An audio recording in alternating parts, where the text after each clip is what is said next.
Full blast as we power through the week. Welcome to Friday, welcome the weekend, welcome everything that comes along with that. I'm excited as heck. I hope you are too. Welcome back, Artist Journal, March 7th, 2025. Continuing to make it up as I go along, but somehow, some way, the words do come into place sooner or later. It is like making an art piece, my friends. You don't know what's going to happen, and you kind of sometimes wonder to yourself, is this the last one I'll ever make? Will this be the last masterpiece I will ever make? And my inspiration will dry up. Well, the secret is, I would argue, once you actually start doing it a lot, and my name's Adrian Pocobelli, the secret is, it's kind of back to that idea, I follow the music that my pen makes on this paper. It's kind of back to the idea that actually, weirdly, not entirely, but oftentimes, the day-to-day inspiration, we might say, maybe there's different kinds of inspiration. I say that, and I don't want to take too long here, but perhaps the inspiration actually comes from putting the mark down, writing the word, putting the note down on the piano. And that conversation between the mark, you see the mark, you make another decision based, and so the work itself becomes a product of this back and forth between your sensory perception and action, right, agency, and that this, in fact, this kind of bouncing back and forth is kind of what, I don't want to call that what inspiration is, but that's kind of what it becomes when you are in the trenches, so to speak, of making art. I would argue pick your art.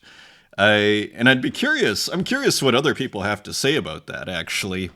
But it's kind of like, I remember an interview with Chuck Close I'm not sure if it was the late 80s, maybe in the 90s, where, it's kind of a famous quote of his.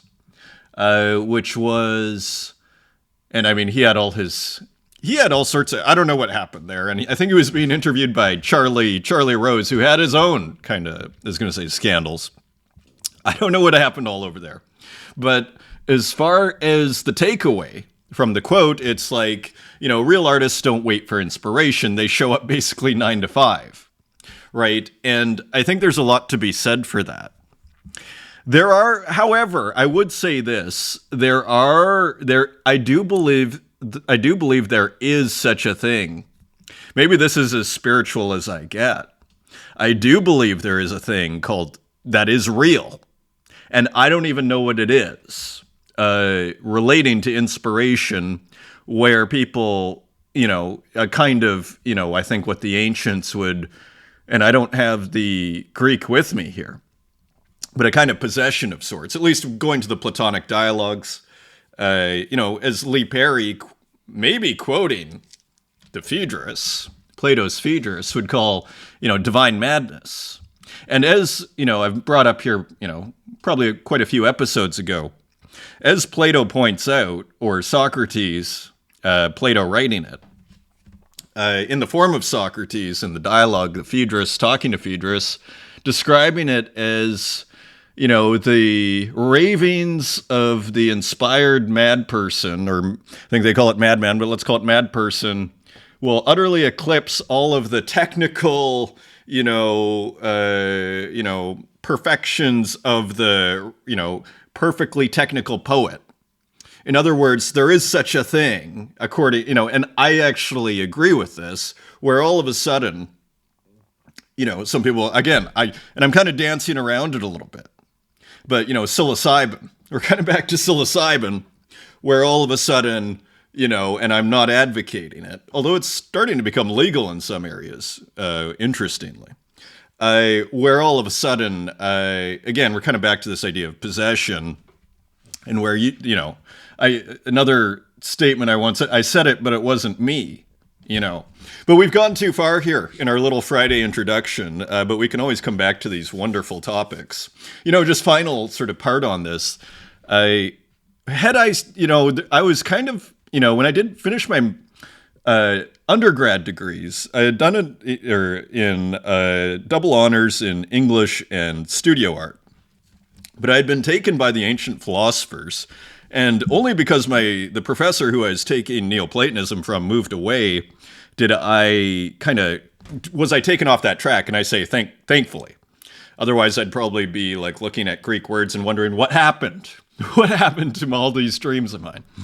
Had I gone in that direction, I'm pretty sure in order to make it meaningful for me, it would have been all about studying this kind of notion of inspiration, which is a very interesting topic.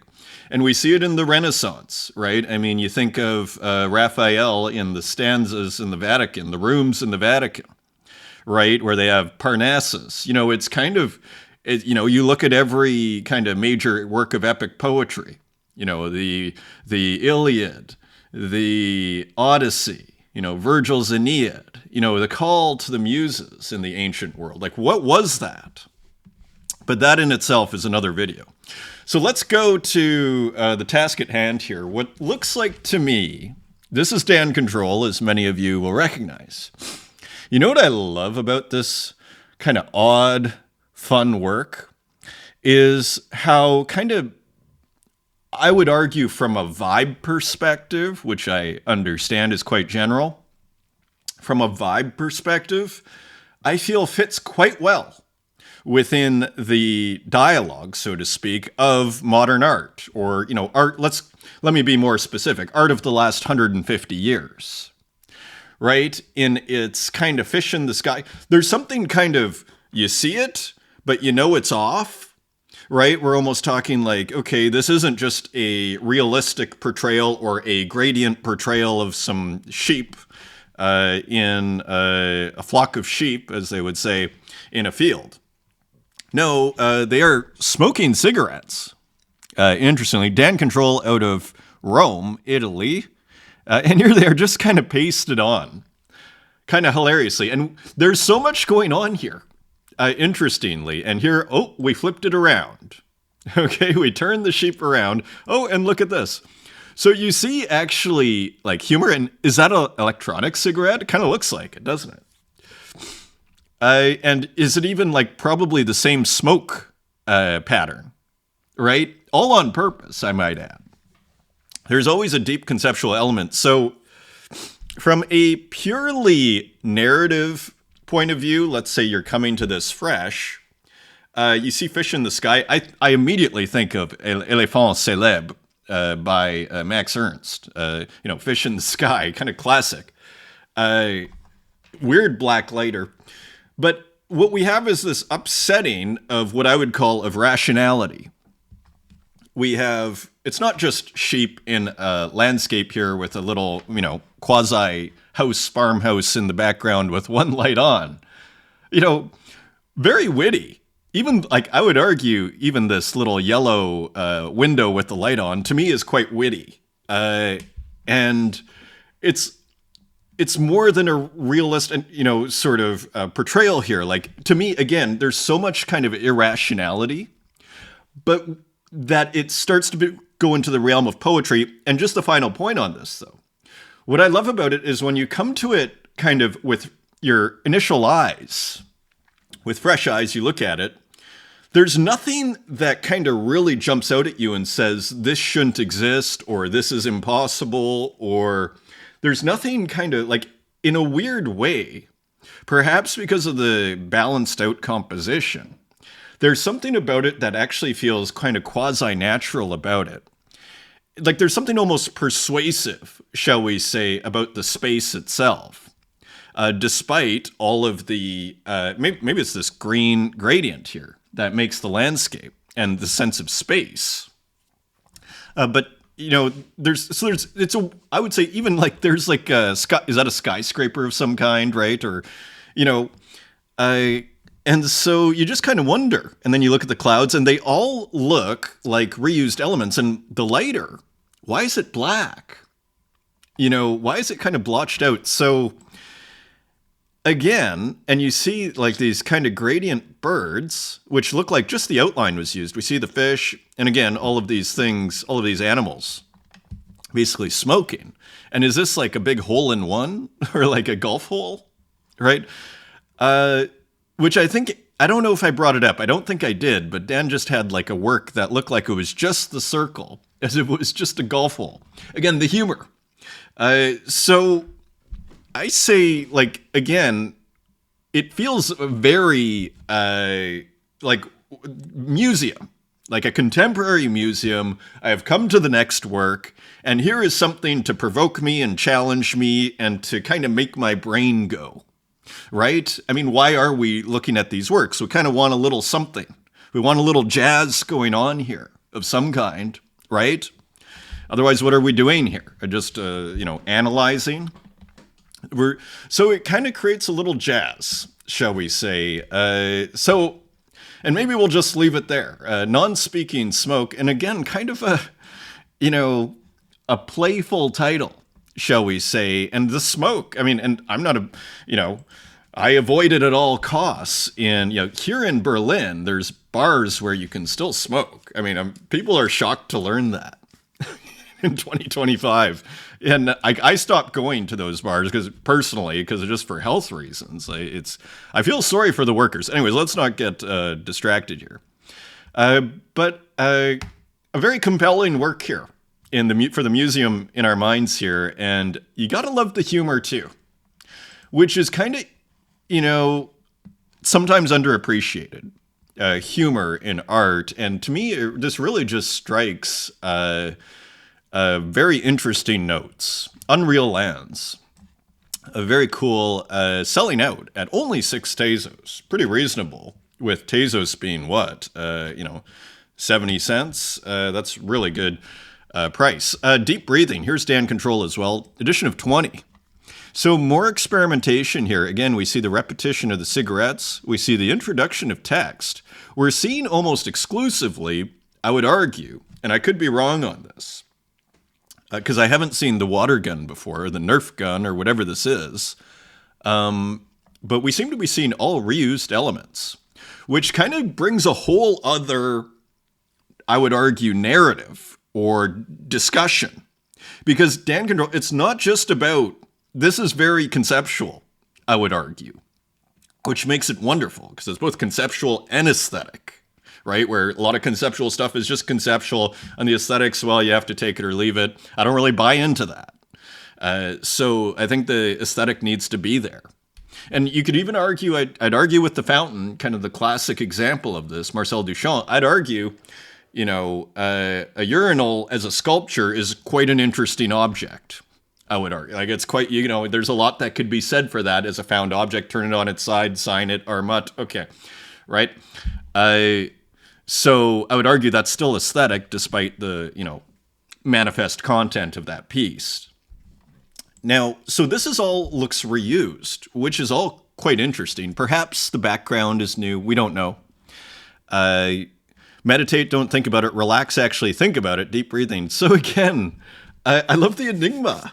So just very cool. Edition of 20 for 10 Tezos. Steggy D picking one up. Awesome. Awesome. And more interesting work here from Dan Control, just exploring concepts. So here we saw this in a different one. I think it was one cigarette, and then we had this kind of smoke being described as a simple gradient. So again, we start to see where minimalism and conceptual art do start to, overlap, so to speak. This is a brilliant artwork, a brilliant digital artwork.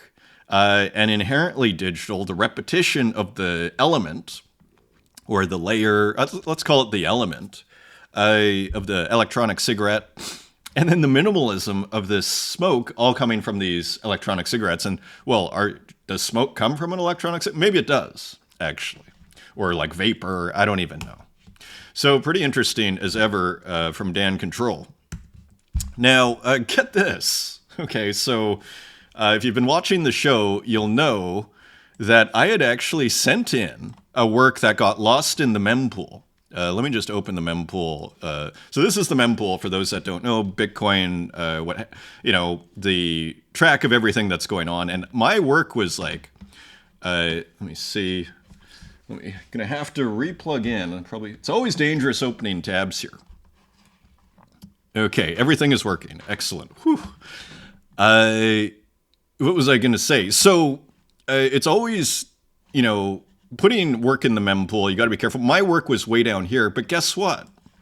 Last night, the mempool emptied again. You see it here at 0.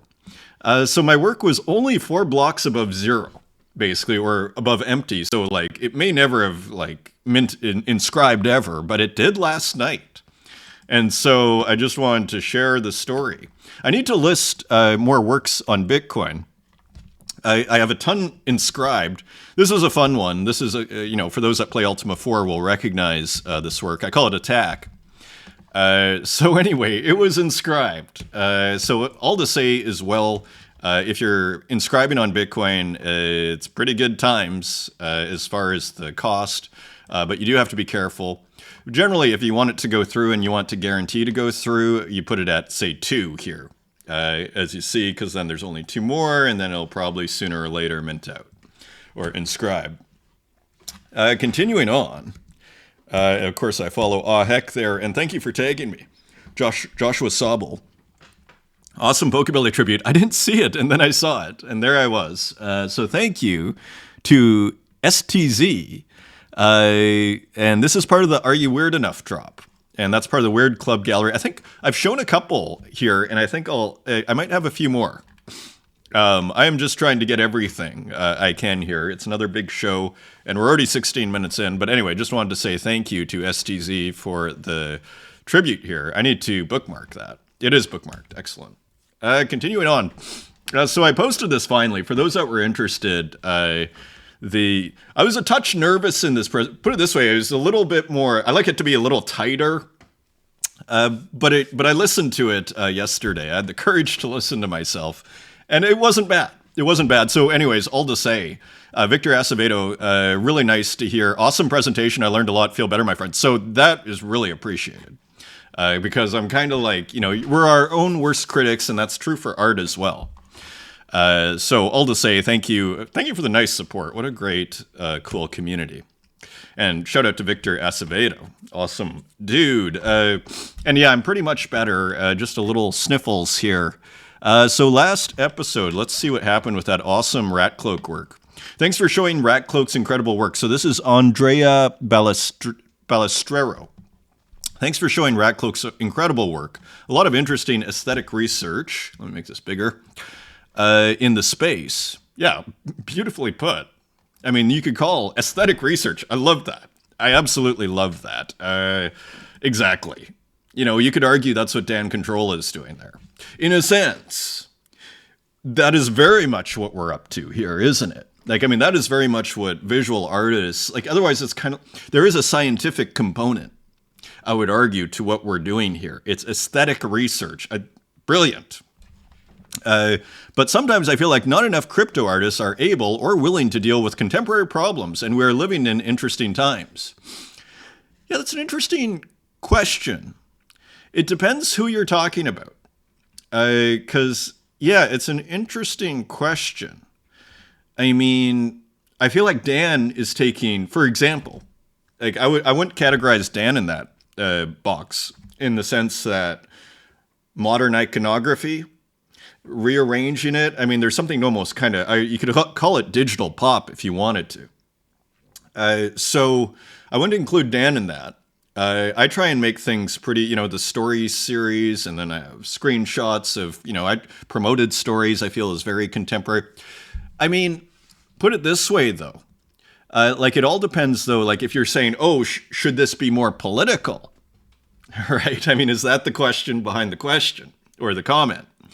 Right? And I always thought Warhol had the wisest kind of, approach. I mean, and many artists have this approach, which is, and it's kind of like what I argue in the meta art as metapolitics. In a sense, I would argue artists at their best, art at its best, is very much political. I mean, you think of Percy Shelley. The real legislators of mankind or humankind are not the lawmakers, but the poets. Right? And so I would argue, and it's kind of back to aesthetic research, to your point, the people who are actually, because what are values? Not to get too tied up in this, and we need to get on with the show, but what are values? And I've brought this up in a couple hundred episodes ago. Values, I would argue, is they're derived, I would argue, from our sense of our understanding and appreciation for beauty. Because what is a good action? Someone steals something. That is, we don't like, that's not a beautiful action, right? But someone gives something generous, beautiful, right? So we delight, I would argue, and I'd argue the underlying reason why we delight in good action over bad action is actually based on our appreciation of beauty.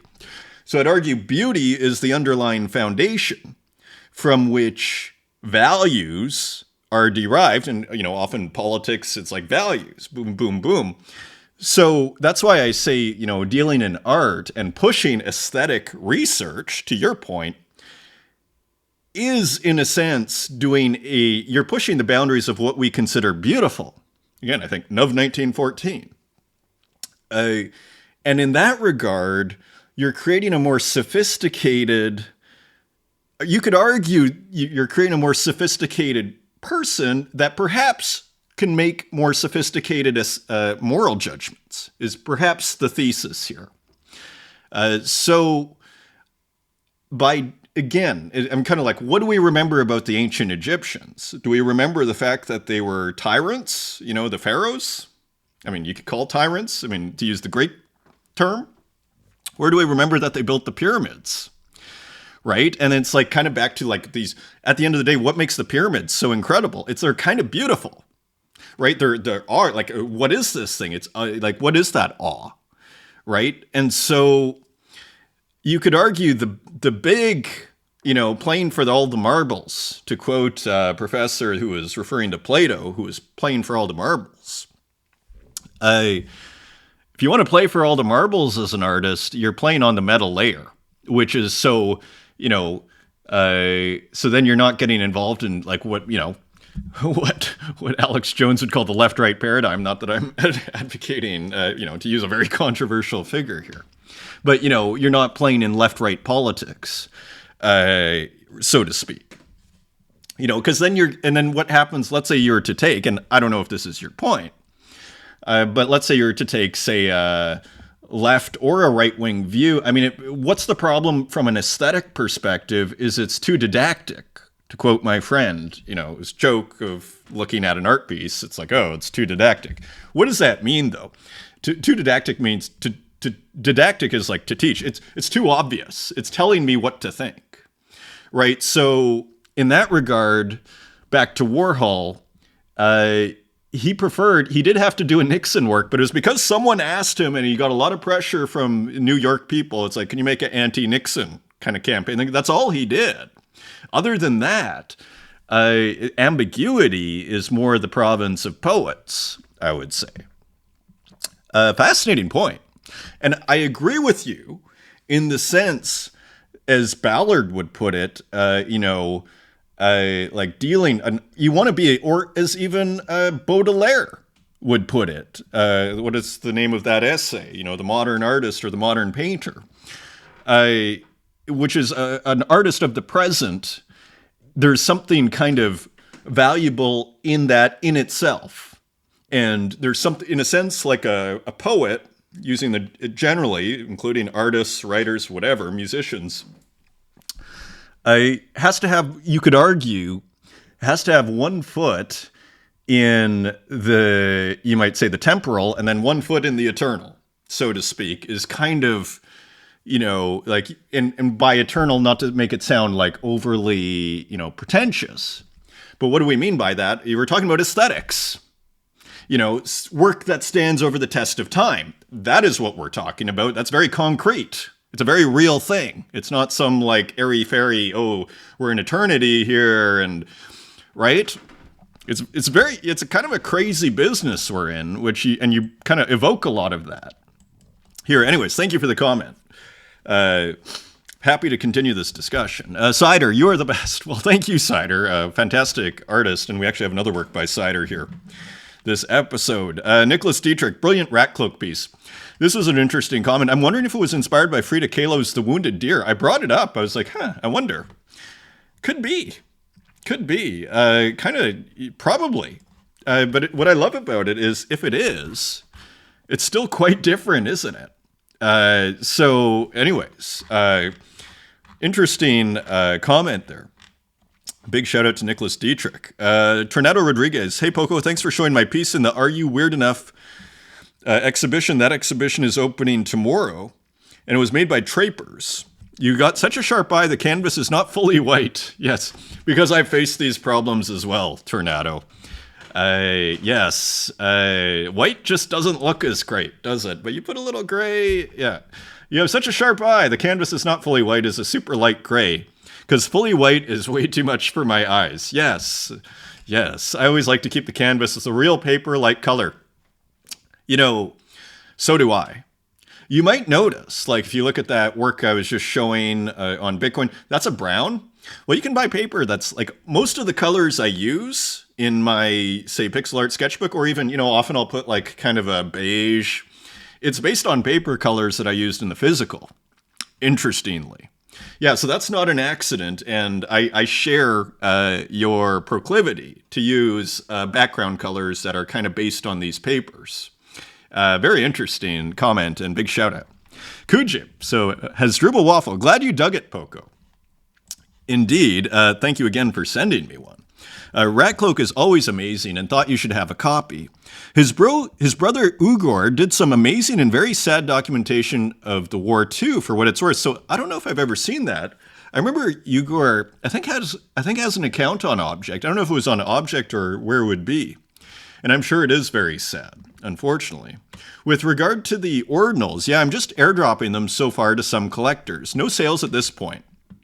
Although I don't think you'd have a problem, Waffles, if you're watching, to make a sale there. But I think the search and obtuse design of Gamma makes it tricky. Yeah, it's very interesting. They need to kind of upgrade, I would argue, the whole... It looks great, the website, but from a functionality perspective, I get all sorts of messages. I've gotten a few messages being like, hey, how do I find your work? How do I find Waffles' work? I don't know, like the search doesn't work. I started showing up in the search just because I applied to be a partner. It's a pretty short form.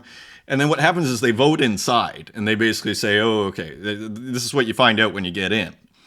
So I don't know why they don't just make it, if you make an account, you're searchable like they do on Object. I think that'd be preferable. But it is, the search is difficult. The design looks good, but it has a lot to be desired.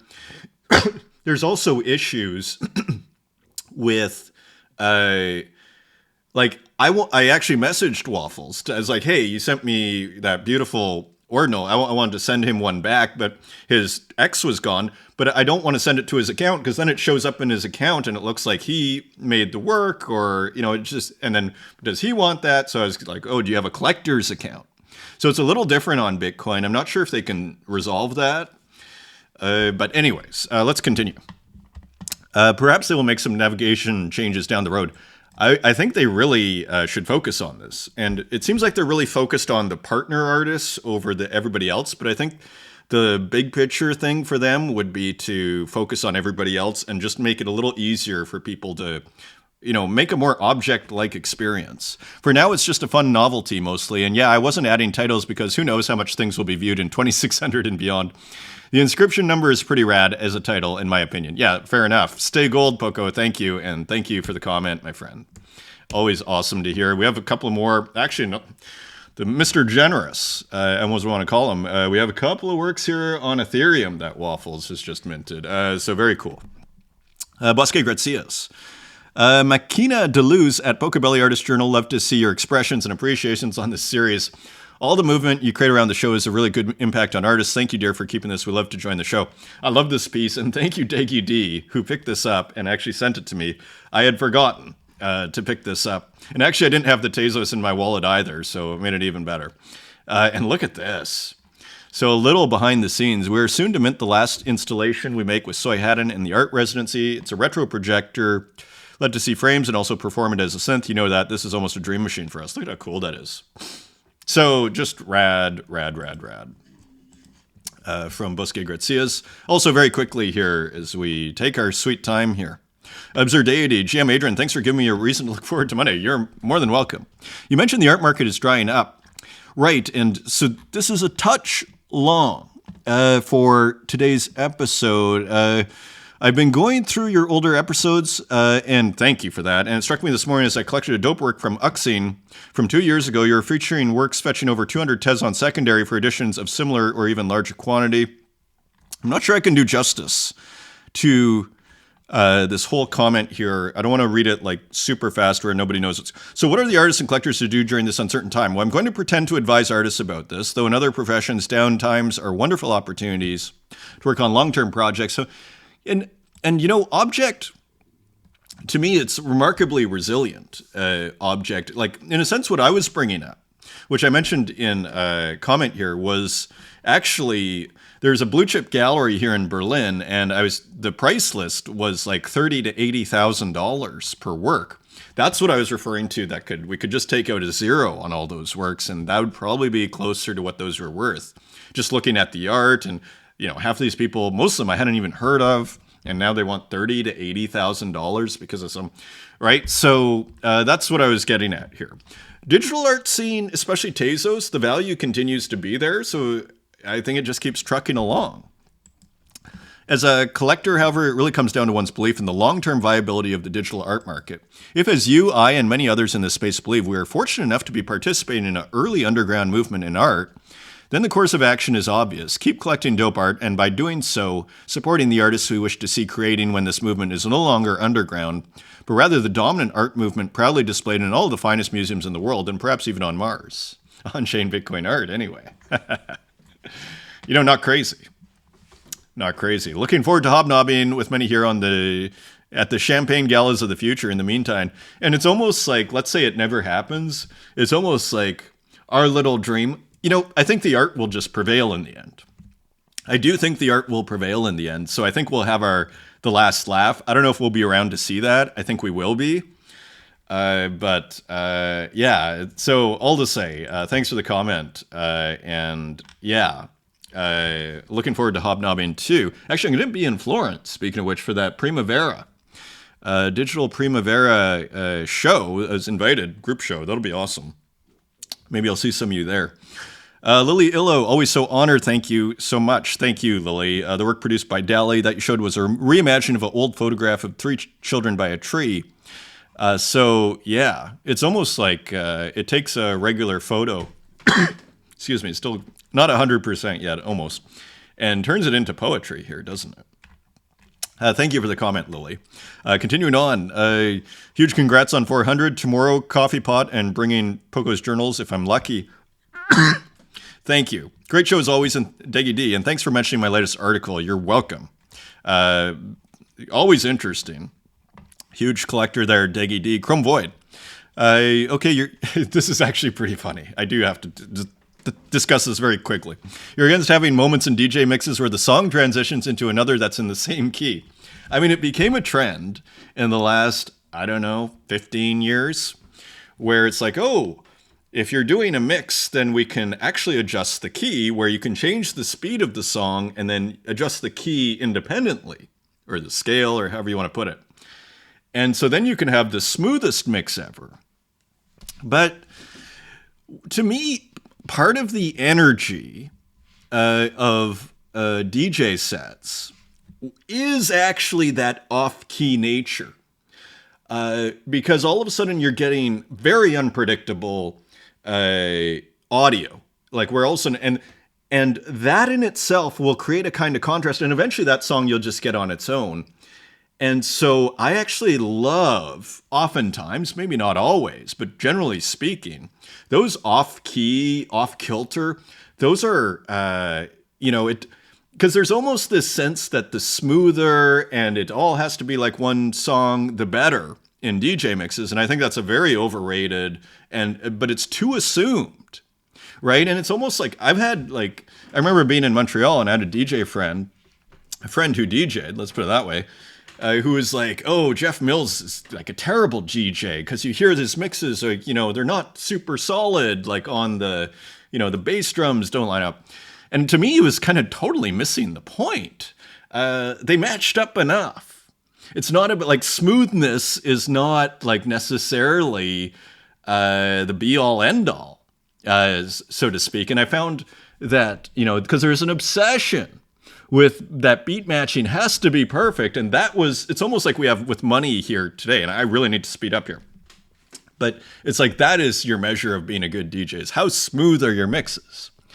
And I would argue, I can't believe this is coming back to me, but I had kind of 3 different kind of things that mattered for DJing. And what was the first? Track selection. So can you play a good song? Right? Do you have good songs? Have you accumulated a few good songs? Then chronology, the order that you place those songs. How do you craft a narrative out of these songs that you're selecting? And the third thing, only the third thing is basically transitions. And by transition, it doesn't necessarily even mean smooth. It's like, what is your strategy and your thinking on transitions? That is how I think of DJ sets. So I felt like the third part was given too much priority in the last 15 years. Whereas the first part is really kind of what it's all about. That's, in a sense, the inspiration oftentimes comes there, as well as in the chronology. So, all to say, thank you for that is what I'm thinking as far as works.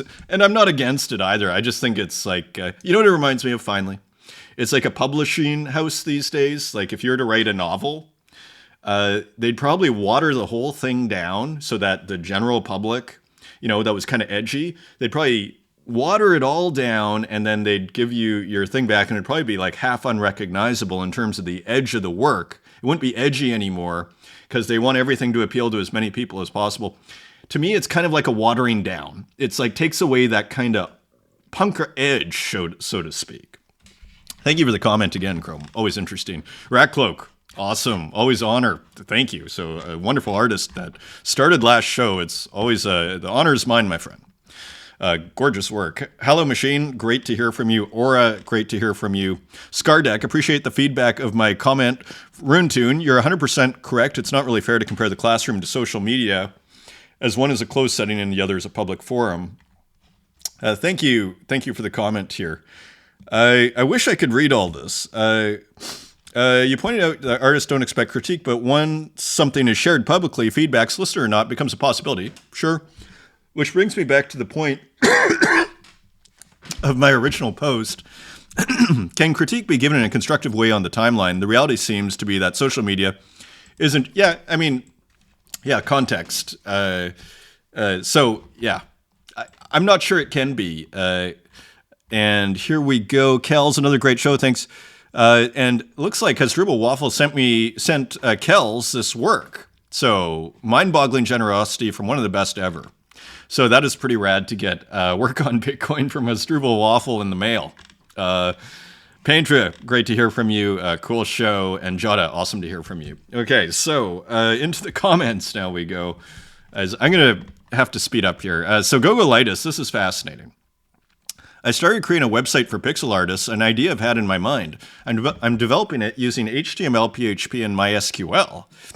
And I have to say, using AI for coding is simply incredible. It has exceeded my expectations by far. Thanks to this, I already have a fully functional back office with all the features I wanted.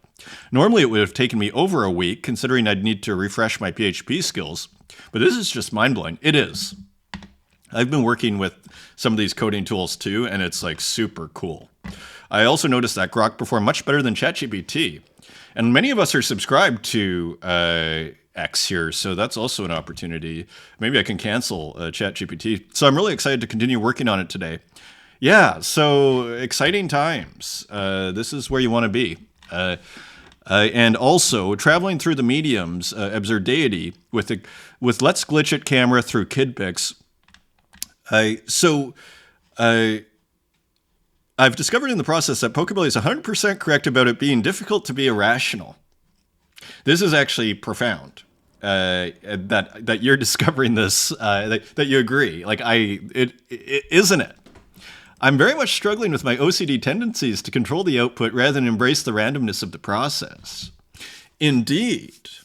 It's the reality principle. We want to rationalize everything. It's like you want to finish the work. You want to complete everything. And then it doesn't look as good. Isn't it interesting? So anyways, cool to see this. And yeah, the exporting. Traveling through the mediums, you could even argue traveling through different softwares. I describe softwares as kind of like mediums within a medium of digital art. This is the way, I think, Absurdity. Super interesting. Keep us updated. Christie's. So the Augmented Intelligence show, which surpassed 728,000. The sale saw hundreds of bids, nearly half coming from millennials and Gen Z. So interesting. This was also interesting. So this came from an article by Artsy on this. Cryptocurrency payments were accepted for the majority of the lots in the sale, which achieved an 88% sell-through rate. The auction house also reported that 37% of registrants to the sale were completely new to Christie's, and 48% of bidders were millennials and Gen Z. So kind of interesting there. Zora's launching a token. So who knows? Maybe we get a check in the mail at some point for those that have participated in Zora. Fungible. Excuse me, my nose is like running a little bit here. NFTs will have the most enjoyable comeback. First, they won't believe it. Then they'll laugh at it. Then they'll hate it. Then they'll capitulate. Then eventually they'll realize that they're having more fun than they ever did at the slot machine. And this is kind of my point. This obsession with money, I think, is killing crypto, is hurting crypto. Let's put it this way. I don't know if it's killing it. But it seems like because the gains were so enormous in Bitcoin in the last 15 years, that's really all it's, that's all the concern is. It's not that NFTs will enjoy a comeback because the art is incredible. It's just all about the money. Trevor.btc, ordinals is dead because we left too many teams extract millions. And this is another thing. Ordinals will rise again, but let's not make the same mistakes. Support the real builders who are shipping every day. And you'll see a lot of these kinds of cartoon PFPs. And I just think it's the same thing. Like these cartoon PFPs are, I'd argue, for the most part, worthless, or maybe they're worth $20. They're not worth like $2,000. Some of these things are worth like $10,000, $7,000. Like when you look at the inherent value of these little cartoon things, the inherent value is worthless. Or $20. Okay, here's a cool little piece on Bitcoin. It's early Bitcoin, these are not worth thousands of dollars. The only thing that makes them thousands of dollars are a whole bunch of people thinking that they're going to be worth $10,000. So it's pure speculation, which again makes me very comfortable being out here in the digital art space where I feel like we're providing real value on the blockchain. So let's continue. Pump fund volume. So this is the meme coin thing that was on Bitcoin. It's down 94%. Like this is and it's just happening faster and faster now because everybody is just trying to get rich off of the crypto thing, and it's getting harder and harder. And basically, Retro Manny here, really need to speed up here. The most valuable thing to own on Tezos is absolutely and unequivocally tokenized art. It's the only blockchain asset that people actually spend money on without betting on financial gain. Yeah, I'd say there's some investment. Like when I buy work, I assume it's going to retain its value and maybe worth more. But I'm kind of okay in a sense if it's not, because I can still say to the world and say, you're wrong. This is worth something, right? And stand by it and be happy that I own my little, fantastic works by whomever, right? Tezos is used by people to buy digital items they actually like. And so he's basically making the case here. There's a real use case here, and for pretty much no other reason. That's because a completely different culture around digital art was born and has been nurtured, where collectors perceive digital art in the same way they might see comic books, games, and DVDs. There's a genuine market here indeed a genuine market that doesn't involve, I think there's some speculation, but I don't think, whereas I'd argue if you have the cartoon PFP, that's 100% speculation. It's not because you love the cartoon PFP so much, right? Because you look at some of these things and you're like, oh, but it's the communities, and then you have some big story, and it's really just a huge speculation. To Manny's point. Interesting comment. Xerox, high probability that people creating lists of the top 5 selling artists as goats are the same people paying $15,000 a ticket for Taylor Swift concerts. In other words, this idea that the more money that's spent, the more cultural value it has. And Xerox pointing out that this is not always the case. Indeed, it doesn't reflect reality, one could very persuasively argue. Jean Provencher, finally, Rezo. How cool is this? How cool is this? And another example of how Rezo is an excellent way to show pixels.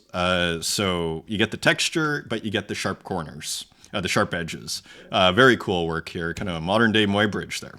As we run into the works, I'm not sure we're going to get this done in 15 minutes. Waffles.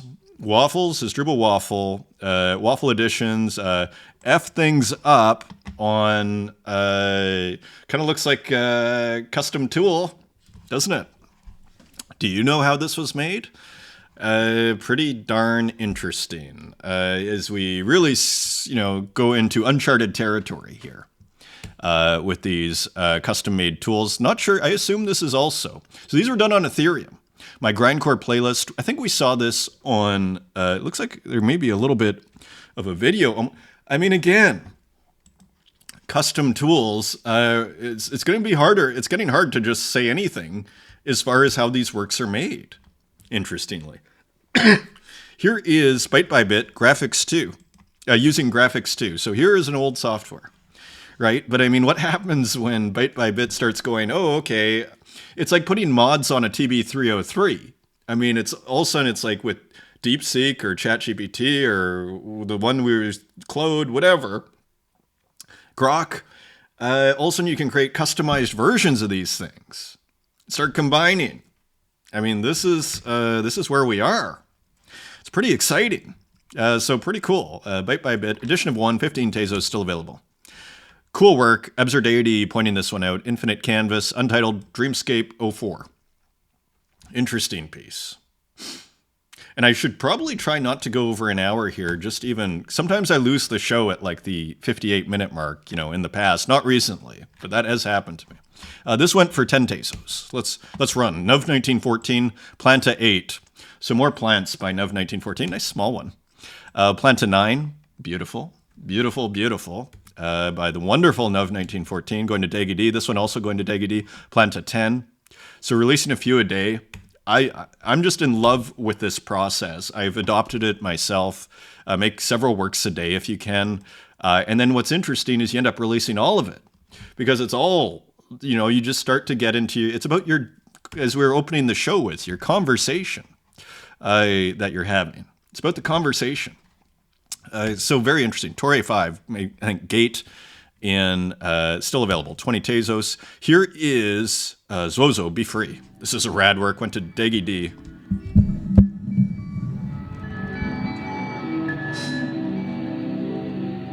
Gorgeous color, by the way. Love the white. There's a nice use of white.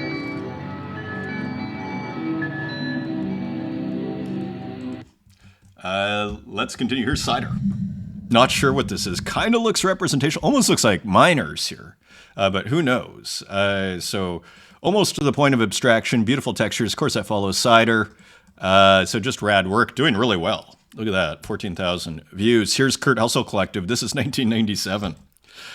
So the wonderful Kurt Hustle Collective with a couple of works here celebrating 1997. Let me just quickly... Thank you for that. I think the show is going to be far better here for the next 10 minutes here. So awesome work here from Kurt Hustle Collective. Another 1997, edition of 5, 10 Tezos. I need to put an offer in on that UFO. that wonderful. This is also 1997. I love these guys. Just wonderful humor, great spirits, and rad artwork. Skamra, GM. So Skamra continuing to push it. Looks like some flowers here. Some more nature here. What does it say here? Just cool tree. Love the palette. Gorgeous textures. Here's Canexapida with a few works. So it continues here, this collector series, which continues to do very well. Edition of 1, this went to Paragon, 40 Tezos. Pretty nice, nice collect, nice price. Love this piece. So just a lot of fun, this whole series. Continues to be super interesting. He's obsessed with collecting Lorna Mills and Spiegel's Meskinen. So again, love the meta on this and everything. Collecting art is the way he's found. So I love the size on this one. So, and it's just incredible. When you hit your stride with AI, you can just like make a ton of beautiful artwork. We've seen it many times here. So again, Stable Diffusion and the Cellular Automata. And all these works, this is an edition of 1 going to Scamra, 40 Tezos. Here's another one. So almost looks like opening up a cabinet a little bit here. Again, just awesome textures. Canexapida. Here's Francois Gamma with what looks like power lines, right? Done on, posted on Instagram. Here is Quampa with pretty Microsoft Paint, ambitious work here. Kind of a little bit of a variation here in the styles, almost incorporating more digital elements. Here's some more work. Highways and Byways available on Manifold. So Manifold becoming more popular as weirdly, as art, one of the very few true use cases on the blockchain starts to disappear. These platforms start to disappear on Ethereum. I just shake my head, I laugh because at least we have Manifold. And if we didn't, I'm sure we'd at least have like a basic minter. I mean, that's basically all we need. Maybe that's what it'll turn into at some point, and we'll get really underground here. Here's Yuri J. I think this is new. So cool textures here. Another interior. Love the Kindle. Love the Kindle. Beautiful. Love this work by Myth. This went for 70, I think, or 100 to Cody of Houston. 100 Tezos. I don't know what's going on in this work, but I love it. Just a beautiful, fun work from Myth. Klonek, All the Money in the World, edition of 1. Here is Uxine, Time I Have versus Time I Need. Just a cool kind of GIF on X. Here's a custom-made piece for Hamburger Pimp by Louis Osborne. Nice piece. And kind of playing with the layers topic, layer by layer. Cool title. Here's Seba Sestaro out of Argentina, Buenos Aires, part of a Comp Art Spring selection. This on Object. Love the... and here's actually... this is... why am I blanking? Boy in the Mumble. Who we have another work by them this episode. Anyways, cool works here. Here is Stalka with a cool, almost Magritte-esque work here. Also for the Weird Club Gallery collection. And here is Enigmatris. Look at these textures here. Gorgeous piece by Enigmatris, a crocodile and what looks like a snake. Yeah, look at the response too. Nice response, beautiful textures. Here is Gozo, The Fire in Between. I'm going to cycle through these pretty quickly because we have a few as part of this show. And so, cool show on verse by Gozo. I think there's 7. Maybe there's a few others here. There you go. Kind of surreal, textured. Again, AI, starting with AI, but collage and other things. So let's just, before we cause a problem here, let's close that. Evelyn O, who of course I follow. Cool. I think this is not AI, but I'm not positive. Cool abstract, digital abstract. Here's some beautiful work by Kiro. On Foundation here. I think this is on, I'm not sure if this is on base, but cool piece. Here, looking like Glitch ROM and Video Glitch. Here's another one.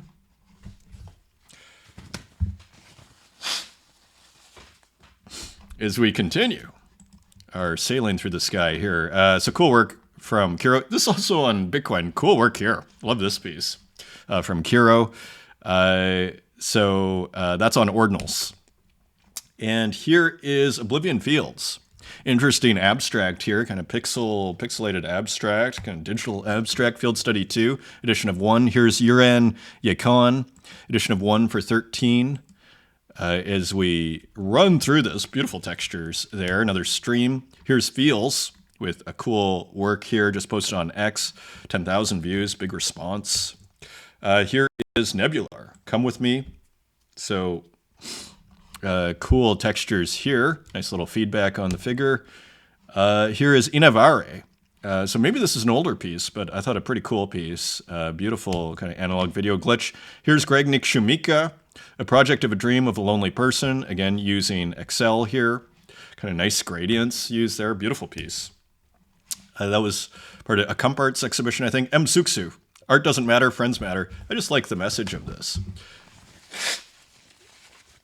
Pardon me. Just a good thing I brought the Kleenex here. Let's continue. Mumble Boy. That's what I was trying to remember. Friend Zone. Love the title. Beautiful. I don't know, something about the colors in this one. Maybe it was the Sourceworks. Beautiful, beautiful. Edition of 2 for 10 Tezos. Here is Time, also known as Santiago, putting out a few abstracts. So this is pixel art abstract here, Vague Memory of the Landscape. This went to Unknown Collector. This was beautiful, Element Lee. So of course, looking like a city pixel art version of a plane from a window and then inverted. Love Element Lee. A couple of works by Martin Joe on Bitcoin, kind of edgier works here in the pixel art section.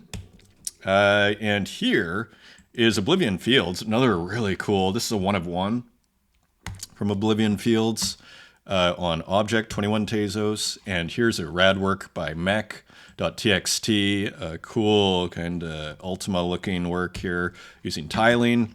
Marginalia Ascension, so this is Sabato's alter ego. So kind of with a what looks like a fish that has been pinned to a wall or something. Edition of 25 for 20 Tezos. Here's don't know how to pronounce their name, doing more circuit boards, kind of Pixel Art Factory made circuit boards, some old video games, very cool. Edition of 20. Here is Ed Wood's Pesky Fighter. So looking like Street Fighter over here. Pretty cool. Pesky work here. A couple of works by Figments, also known as Cap'n. This is on Object, and this is on Rodeo. So keeping it on Rodeo here. And Gogolitis, Solthrix, cool planetary kind of sci-fi pixel art from Gogolitis. That's available now for 200. Wow, so nice sale, selling out at like 35, 40 Tezos, looks like. Here is Austin, On Chain. So cool work there, all on chain. Love this Renki work. Love this Renki work. That's all I have to say about it. Another animated abstract, beautiful work from Renki, edition of 1. Here is Score, Jade Vine. And so good to see from Score. Good to see from Score here. Edition of 8. So nice piece there, again, using Touch Designer. Here is No Hygiene. So another kind of wild AI work. Here's Lily Illo. Love the composition here, the painterliness. Love the kind of non-finito here, the half-finished composition. Another very interesting work. It's great to see a ton of new work from Lily Illo. That is on X. This was interesting too. Peter the Roman, new model. And so this looks like it is AI, but kind of exported as basically pattern bitmaps sort of thing. Very interesting. Here is Walk, commissioned print. So not your typical walk here. So pretty interesting though, isn't it? So this is a physical. As we move into the physical, and I think we're going to make it here, here's Ilya Barabin, GM. So fun work here, going outside the frame, this net of happy faces. This is a machine, no name, acrylic spray on paper. Nice portrait. Nice 2-color portrait. This was hilarious. DJ Vans, airbrush on paper. So again, there's something about machine that's really on the zeitgeist. Here's Tile Logout. Sorry, Take Him, which is the... And so interesting piece here, Kristen Hillardy Gallery. Here is It's Not Gallery posting Michelle Paderock, kind of a nice space work. And Martin Bruce with a cool new painting here. Always unpredictable and rad. Love this artist. Just a rad artist. Night Gallery, cut shot by Lee Moriarty. So interesting, kind of sports, different kind of feel to it here, a little close up. Some cleats is what this looks like, or running shoes. John Joel, In the last 40 seconds, here's a good friend of mine, Maria, in Nadjanova, The Good Day. Nice piece here. More nice work. Here's my friend Ben, also Ceci n'est pas Ben on Instagram. Not sure if this is finished or not, but I love it. Enzo Avolio, I thought this was hilarious and a beautiful one. I never saw this by Kayla Mattis with the Spider-Man meme. And that is your show, my friends. Have a great weekend. Thanks for your time. As I run through the ending here.